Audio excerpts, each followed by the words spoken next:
చమురు మార్కెట్లో కీలక పరిణామాలు చోటు చేసుకుంటున్నాయి. అమెరికా అధ్యక్షుడు డొనాల్డ్ ట్రంప్ ఇటీవల రష్యా ప్రధాన చమురు సంస్థలపై విధించిన ఆంక్షలు ఇప్పుడు అంతర్జాతీయ మార్కెట్ ని కుదిపేశాయి. ఈ ఆంక్షల ప్రభావంతో ముడి చమురు కొనుగోలుదారులు ప్రత్యామ్నాయాలపై దృష్టి సారించారు.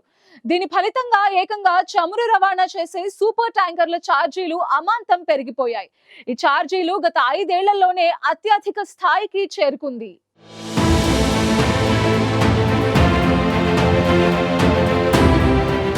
రష్యా ప్రధాన చమురు సంస్థలపై అమెరికా అధ్యక్షుడు ట్రంప్ విధించిన ఆంక్షలు ప్రపంచ ఇంధన మార్కెట్లో కలకలం రేపాయి. రాస్నెఫ్ట్, లుకాయిల్ వంటి రష్యా దిగ్గజ సంస్థలకు ఈ నెల 21వ తేదీ నుంచి అమెరికా ఆర్థిక వ్యవహారాల దృష్ట్యా బ్లాక్ లిస్ట్ విధించడంతో అంతర్జాతీయ చమురు కొనుగోలు వ్యవస్థ ఒక్కసారిగా ప్రత్యామ్నాయాల వెతుకులాటలో పడింది. ఈ ఆంక్షలతో రష్యా నుండి ముడి చమురు తీసుకుంటున్న ప్రధాన దేశాలు భారత్, చైనా వంటి ఆసియా దిగ్గజాలు తక్షణమే అప్రమత్తమయ్యాయి. ఇంధన సరఫరాలో గ్యాప్ వస్తుందని గ్రహించిన ఈ దేశాలు రష్యా చమురు కొనుగోళ్లను తగ్గిస్తూ మధ్యప్రాచ్య దేశాలు, అమెరికా, ఆఫ్రికన్ ఉత్పత్తిదారుల వైపు మొగ్గు చూపడం ప్రారంభించాయి. ఈ ఆకస్మిక మార్పు ప్రపంచ చమురు రవాణా ఖర్చులను భారీగా పెంచింది. ముఖ్యంగా సూపర్ ట్యాంకర్ల ఛార్జీలు ఆకాశాన్నంటాయి. 2 మిలియన్ బ్యారెళ్ల చమురును మధ్యప్రాచ్యం నుంచి చైనాకు రవాణా చేసే పెద్ద పరిమాణమున్న క్యారియర్ల ధర గత వారం నాటికి రోజుకు $137,000కు చేరింది. ఇది ఈ ఏడాది ప్రారంభం నుంచి చూస్తే దాదాపు 576% పెరుగుదల. 5 ఏళ్లలో ఎప్పుడూ లేనంత అత్యధిక ధరకు చేరుకుంది. 2020 కరోనా కాలంలో డిమాండ్ అస్థిరంగా ఉన్న సమయంలో ఇలాంటి అధిక రేట్లు కనిపించాయి. ఇప్పుడు జియో పాలిటిక్స్, ఆంక్షలు, సప్లై చైన్లో మార్పుల కారణంగా ధరలు మళ్లీ పెరిగాయి.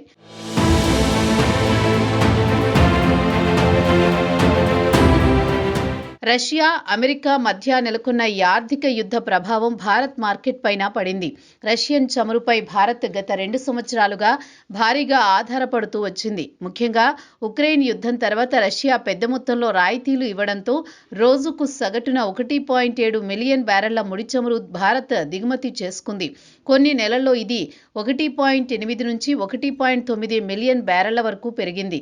చౌకైన చమురు లభించడం వల్ల దేశీయ రిఫైనరీల లాభాలు గణనీయంగా పెరిగి దేశ ఆర్థిక వ్యవస్థ కూడా ఊరట కలిగింది. కానీ ఇప్పుడు అమెరికా ఆంక్షల నేపథ్యంలో రష్యా నుంచి ఆ చౌక సరఫరా అదే స్థాయిలో కొనసాగడం కష్టమైపోతోంది. ఆర్థిక వ్యవహారాల్లో అనుమానాలు ఉండడంతో బ్యాంకింగ్ లావాదేవీల సవాళ్లను ఎదుర్కొంటున్నాయి. రవాణా సంస్థల భయం వల్ల రష్యా చమురు తీసుకువెళ్లే ఒప్పందాలను తగ్గిస్తున్నాయి. పైగా ఇన్సూరెన్స్ కంపెనీలు కూడా అలాంటి ట్యాంకర్లను బీమా చేయడంలో వెనుకంజ వేస్తున్నాయి. డిసెంబర్ మరియు జనవరి నెలల్లో ఈ దిగుమతులు మరింత తగ్గొచ్చని విశ్లేషకులు అంచనా వేస్తున్నారు.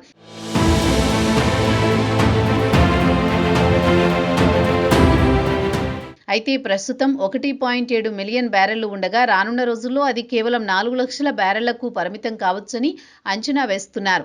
అయితే రష్యా నుంచి పూర్తిగా చమురు దిగుమతులు ఆగిపోవని, రాయితీ లభిస్తే చెల్లింపులు మార్గాల్లో స్పష్టత వస్తే భారత్ మళ్లీ రష్యా చమురుపై మొగ్గు చూపే అవకాశం ఉందని విశ్లేషకులు చెబుతున్నారు.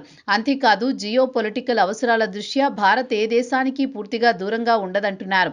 ఈ నేపథ్యంలో భారత్ రాబోయే నెలల్లో మధ్యప్రాచ్యం, ముఖ్యంగా సౌదీ, యుఏఈ, ఇరాక్ దేశాల నుంచి దిగుమతులు పెంచే అవకాశం ఉంది.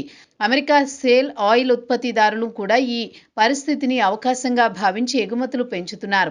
అయితే ధరల విషయంలో మార్కెట్ అస్థిరత కొనసాగుతూనే ఉంటుందని, ప్రపంచవ్యాప్తంగా చమురు రవాణా ఛార్జీలు పెరగడం వల్ల చివరికి ప్రభావం దేశీయ ఇంధన ధరలపై పడే అవకాశం కూడా లేకపోలేదని పెద్ద ఎత్తున చెబుతున్నారు. మొత్తం మీద ప్రపంచ చమురు వాణిజ్యంలో రష్యాపై ఆంక్షలు పెద్ద ఎత్తున ప్రభావం చూపిస్తున్నాయి. ప్రధానంగా ఆసియా మార్కెట్లలో సరఫరా మార్పులు, రవాణా ఖర్చుల పెరుగుదల, రిఫైనరీల నిర్ణయాలు ఇలా అన్నీ కలిసి రాబోయే నెలల్లో ఇంధన మార్కెట్ను మరింత అస్థిరం చేయనున్నాయి.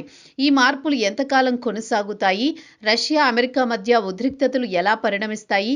భారత చమురు దిగుమతులు ఏ దిశగా సాగుతాయి అనేది తెలియాలంటే మరికొన్ని రోజులు వేచి చూడాల్సిందే.